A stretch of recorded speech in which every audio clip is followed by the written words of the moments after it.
defendemos la autonomía estratégica de nuestro país y decimos que la soberanía radica no solo en el respeto a las fronteras materiales, sino a la decisión libre y soberana de poder decidir con quién y cuándo comerciar.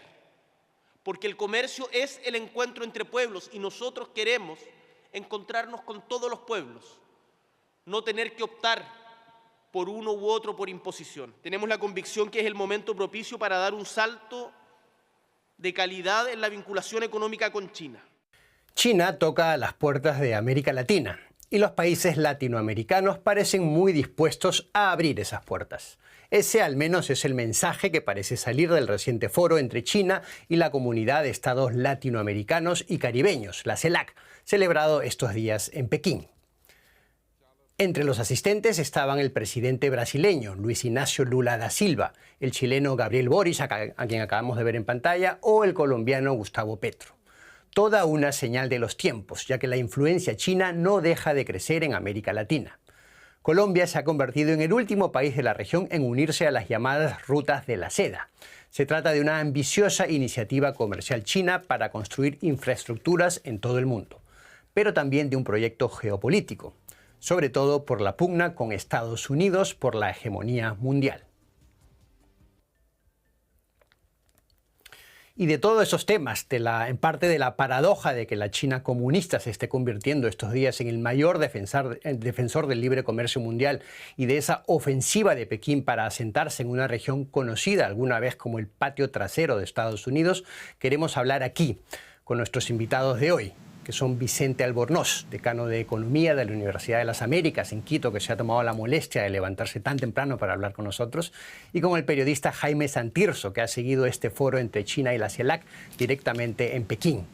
Y voy a empezar contigo, Jaime. Hay un país al que no se ha mencionado directamente en este foro, pero que ha sido destinatario velado de muchas de esas declaraciones de intenciones, y ese es Estados Unidos. China se definió, por ejemplo, como un socio fiable para la región. ¿Qué tanto está intentando China aprovechar este momento de tensiones globales para expandir su influencia en lo que solía llamarse el patio trasero de Estados Unidos? ¿Qué tal, Isaac? Buenas tardes. Allí no estoy tan seguro. Como comentabas, ahí estuve en la sesión inaugural del foro China-CELAC, que agrupa a China con 33 países de América Latina y del Caribe. Y en efecto, en esa sala estaba también, aunque no de manera explícita, Estados Unidos, ¿no? De hecho, el presidente Xi Jinping, que pronunció el discurso inaugural, habló desde el primer momento en términos muy claros, ¿no? Agradeció el apoyo a la política de una China a cambio de la defensa contra las injerencias extranjeras, el respeto a los modelos de desarrollo nacionales, ¿no? La soberanía. Y habló además también, solo un día después, en su primera intervención pública, después de esa tregua en la guerra comercial con Estados Unidos, se refirió al respecto y en términos bastante firmes, ¿no? Hablando de la intimidación y la prepotencia de Estados Unidos y en concreto de Donald Trump, aunque no lo mencionara de manera nominal, ¿no? Sin duda, el momento es muy favorable a los intereses de China, ¿no? Nos encontramos, sobre todo a raíz de esos aranceles universales derivados luego en una guerra comercial bilateral más tradicional entre uno de los... Y en general, no sé si acaso es el episodio de consecuencias más profundas y globales, ¿no? Pero hay muchos más en el fondo, en las formas, ¿no? Algunos de los cuales afectan también a la región, como la presión a Panamá, alrededor del canal. Entonces, en realidad todo eso configura la presidencia de Donald Trump como fenómeno, configura una de las grandes quiebras morales, ¿no? Generacionales de Estados Unidos a ojos del mundo, ¿no? En tanto como ese supuesto hegemón benevolente, como antes fue la guerra de Irak, ¿no? Y en ese sentido, aunque solo sea de manera comparativa, eso arroja una luz muy favorecedora sobre China, ¿no? Y configura en general, y con esto concluyo esa primera intervención, una paradoja muy llamativa, ¿no? En el que un país autoritario que tiene un mercado semicontrolado se convierte a ojos del mundo o recibe a modo de regalo casi el privilegio de poder presentarse como una fuerza que defiende el libre comercio en tanto que pilar de la comunidad global. Y eso es parte, y con ello la influencia global que lleva aparejado, y eso es parte de la escenificación que se vivió ayer en Pekín durante este foro. Hablabas de la presencia del impacto que está teniendo Donald Trump en estas relaciones, un tema al que queremos volver después. Voy a ir ahora de Pekín a Quito para hablar con Vicente Albornoz y preguntarle por esa influencia china en América Latina. Colombia es el último país de esta región que se ha sumado a la iniciativa, a la Ruta de la Seda, en la que ya participan 2/3 de los países de América Latina. ¿Cuál es el peso económico y político actual, concreto, que China tiene ya en América Latina? Bueno, es evidente que China está buscando seducir a América Latina, pero eso no es algo nuevo, es algo que viene desde hace un par de décadas posiblemente, en que la China ha buscado ampliar su contacto, no solo económico, pero ha puesto mucho énfasis en lo económico con todos los países de América Latina. Y yo creo que en eso podríamos dividir a América Latina en dos.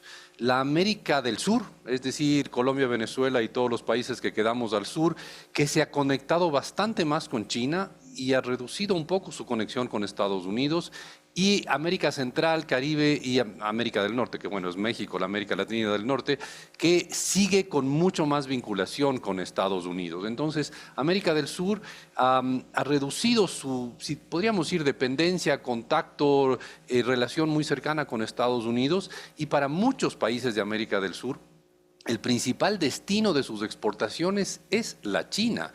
Ya no es Estados Unidos como era hace menos de 2 décadas. Y ese es quizás el principal pilar que ha construido la China de su relación con América Latina y sobre todo con América del Sur, que es el pilar del comercio. Exceptuando, me parece que Colombia y Ecuador, todos los demás países de América Latina, incluyendo gigantes como Argentina, Brasil, países grandes como Chile, Perú, su principal destino de exportaciones es la China.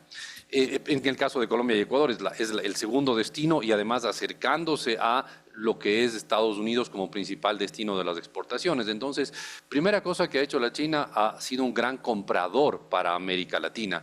Y obviamente eso es visto con buenos ojos en América Latina. Como bien decía hace un momento, sí, es un país autoritario, es un país al que se puede hacer muchas críticas en temas de derechos humanos, pero se ha vuelto un muy buen cliente de nuestros productos. A veces un poco quejoso, sí es verdad, a veces se queja de supuestas plagas, pero no ha sido un mal cliente para nuestros productos. Y cosas como el cobre chileno, la soya brasileña o los camarones ecuatorianos tienen como principal destino con distancia la China. Entonces, el buscar seducir a América Latina ha empezado por el comercio, pero como usted bien lo decía, se ha ido a otras áreas. También está en el área de inversiones, todo esto de la ruta de la seda, el camino de la seda, y también ha sido un prestamista importante China para América Latina. Hay algunos países que incluso, pese a las críticas de Estados Unidos, siguen renovando sus créditos con la China, algunos países de Sudamérica. Es un tema al que queremos pasar después, a hablar de los préstamos y esos créditos generosos que otorga China en América Latina. Demos un paso atrás y volvamos a los términos geopolíticos de los que hablábamos, y para eso me voy a ir a Pekín también con Jaime, para intentar concretizar de forma concreta cuál es el interés de China en América Latina en este concierto global y en este mundo cambiante de tensiones latentes, abiertas ahora mismo, y en el que China le disputa abiertamente la hegemonía a Estados Unidos. ¿Cuál es el interés de China en América Latina? Bueno, como contaba Vicente en su respuesta, obviamente el punto de entrada y el interés más básico siempre responde a una dimensión comercial, ¿no? Además, tratándose pues eso, de la segunda economía del mundo. Esto se plasma en varias derivadas, ¿no? En primer lugar están los recursos naturales. China tiene mucho interés por las materias primas, y luego, sobre todo en la dimensión en la que están relacionadas con la energía, ¿no? Ya sea tanto modelos tradicionales como la importación de hidrocarburos, como esas tierras raras que son fundamentales para el desarrollo de nuevas tecnologías de China, que para China son críticas por convertirse en la primera potencia tecnológica en ese sentido, ¿no? Hay ahí mismo, por supuesto, grandes mercados a los que acceder, ¿no? A los que vender sus productos, y también es una región en la que hay mucha infraestructura por desarrollar todavía, ¿no? Eso, si queréis, lo desarrollamos luego en otros más adelante. Por centrarnos más en la dimensión geopolítica, hay una dimensión también que es evidente, ¿no? que es la proximidad a Estados Unidos, ese lugar común del patio trasero. Los lugares comunes son comunes porque tienen algo de verdad, ¿no? Esto es importante para China porque China siempre, en su cosmovisión, China siempre se ha entendido como una fuerza hegemónica en Asia. Y esa es su gran aspiración, ¿no? Y genera mucha incomodidad que la presencia de Estados Unidos en esta región, con alianzas muy establecidas con Japón, con Corea del Sur, con el apoyo a Taiwán, genera mucha incomodidad en China que la presencia de Estados Unidos impida alcanzar esa hegemonía, ¿no? Por lo que afianzar las relaciones con América Latina suponen, en cierto modo, devolver el golpe, ¿no? Y permitir un posicionamiento que es muy importante, pues incluso a partir de infraestructura que puede tener potencialmente usos duales, ¿no? Los puertos es un muy buen ejemplo. En Luego, términos geopolíticos. Sí. hay otra... Sí, perdona, dime, Isaac. Sigue. Y luego hay otra cuestión también en cálculos geopolíticos que tiene que ver con que China tiene también la aspiración de renovar la comunidad global, ¿no? Porque considera que ya no es representativa del nuevo orden mundial, en cierto modo también para buscar un acomodo más natural a un régimen autoritario, ¿no? Denegando, por ejemplo, la universalidad de esos valores, ¿no? Y en ese sentido, en América Latina encuentra muchos interlocutores que son, si no favorables, al menos sensibles a esa idea, ¿no? Y os voy a contar una anécdota muy representativa de la sesión inaugural de ayer. Como sabéis, había 3 jefes de Estado latinoamericanos, por supuesto, además de Xi Jinping, los cuales intervinieron, ¿no? En orden. Petro, Boric y Lula. Y Lula, curiosamente, durante su discurso, él pronunció una frase, ¿no?, en la que dijo que la gobernanza global ya no refleja la diversidad que habita la Tierra. Y esta frase fue la única que despertó un aplauso espontáneo entre la audiencia, ¿no? Lo cual yo creo que demuestra eso, ¿no? Esa interlocutores en los que las aspiraciones globales de China para transformar la comunidad internacional encuentra apoyos para avanzar, ¿no? Y estos 3 países que han acudido, sin duda, son parte de ellos, y sobre todo Brasil. Y son mensajes que se apoyan muy bien, con este ejemplo lo ilustramos muy bien, en las malas experiencias o en los resentimientos que pueden tener ciertos países latinoamericanos en su larga y a veces complicada relación con Estados Unidos, ¿no? como potencia hegemónica en esta región. Queremos hablar justamente de eso, entonces vamos a irnos con Vicente a Quito para hablar de las posibles reacciones de esa potencia hegemónica en la región. Panamá suspendió en febrero su adhesión a la Ruta de la Seda por las presiones de Estados Unidos, muy vinculadas con las declaraciones de Donald Trump sobre el Canal de Panamá, sobre su idea de retomar el control. ¿No puede haber ahora represalias de Estados Unidos, por ejemplo, contra Colombia, que todavía es el principal socio comercial de Estados Unidos en la región y que acaba de adherirse a la Ruta de la Seda, o contra Perú, que alberga ahora el megapuerto de Chancay, el megapuerto chino? ¿Puede haber represalias? Yo creo que podría haber amenazas de represalias, pero creo que si es que algo hemos aprendido de Donald Trump desde noviembre del año pasado acá, es que de las amenazas a la realidad hay una distancia enorme. Yo creo que Estados Unidos no está contento con esta mejora de relaciones, esta mejora continua de las relaciones entre América Latina y China, pero también América Latina necesita vender sus productos. Y si es que encuentra un país, Estados Unidos, que básicamente nos sanciona por tener superávits comerciales entre nuestro país y Estados Unidos, nos está sancionando, poniéndonos aranceles adicionales por tener un superávit comercial, la China se vuelve realmente un atractivo socio potencial para nuestro comercio. La China, además, no va a entrometerse tanto en la política como ha sido en el pasado con Estados Unidos, sobre todo en países más cercanos, más al norte de América Latina. Entonces, uno sí ve como Estados Unidos solo es el que ha generado este distanciamiento entre América Latina y Estados Unidos. Yo no creo que llegue a haber sanciones. Podría haber amenazas de sanciones, pero como hemos visto con Trump, ha habido muchas amenazas con la China, ha habido un par de días con altísimos aranceles y luego se retracta. Entonces, desde ese punto de vista, no creo que el acercarse a la China sea un peligro real para los países de América Latina. Y tenemos otros casos.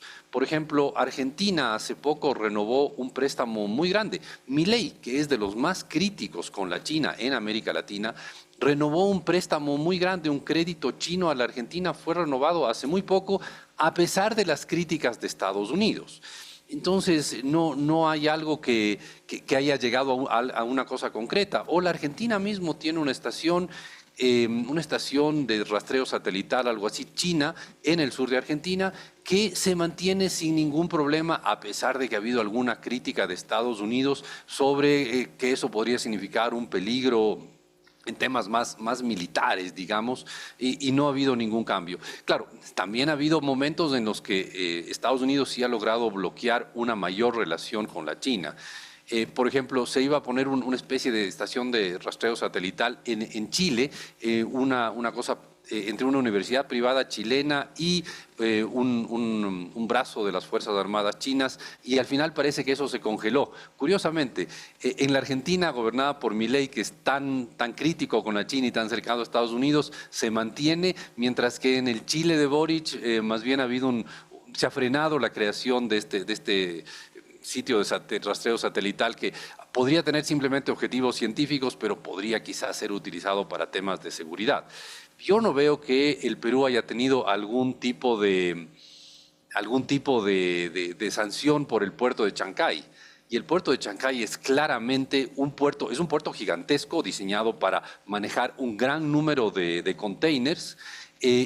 Y es el puerto de entrada para Perú, probablemente Chile, quizás Ecuador. Es decir, es un puerto clave porque eso es más grande de lo que Perú necesitaba. Está diseñado para servir toda la región y probablemente desde Chancay, que queda en el Océano Pacífico, atravesar los Andes y llegar hasta la Amazonía con productos chinos y con cadenas de suministros chinas. Entonces, yo creo que desde ese punto de vista, sanciones no esperaría. Quizás protestas, quizás amenazas, pero sanciones no creo. Probablemente habría alguna crítica a nuevos proyectos, pero sanciones a lo que ya existe, no creo. Vamos a ver, antes de ver las promesas y los riesgos vinculados con esos proyectos chinos en América Latina, vamos a oír brevemente algunas cifras y declaraciones del presidente chino Xi Jinping antes de seguir. Para apoyar el desarrollo de los países de Latinoamérica y el Caribe, China otorgará líneas de crédito de 66.000 millones de yuanes, algo menos de 10.000 millones de dólares, para los países latinoamericanos. No hay ganadores en las guerras arancelarias y comerciales. La intimidación y la prepotencia solo llevan al autoaislamiento. China y los países de América Latina y el Caribe son miembros importantes del sur global. La independencia y la autosuficiencia son nuestras tradiciones gloriosas. El desarrollo y la revitalización son nuestros derechos fundamentales.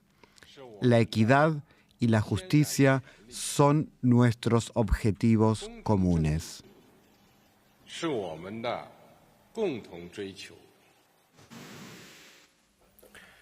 Voy con Vicente. A nivel internacional se ha criticado la política de créditos de China, por ejemplo, por cláusulas que no se corresponden con los estándares internacionales o el alto endeudamiento que puede suponer para los países latinoamericanos.